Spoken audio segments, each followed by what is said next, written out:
Yes! Good evening! Happy New Year! Nagluluto po tayo ngayon ng beef steak. Hindi, joke lang. Pork steak.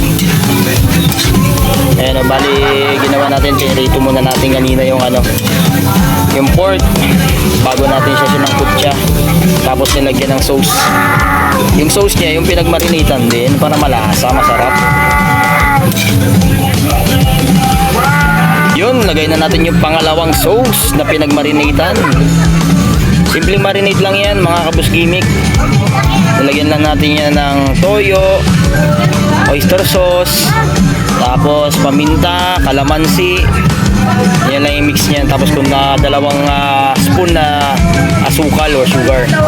Dahil may sabaw na siya, palit na tayo ng ating gamit na sandok.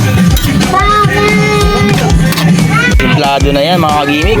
Pagkulo niyan, lagay natin yung toppings niya na white onions.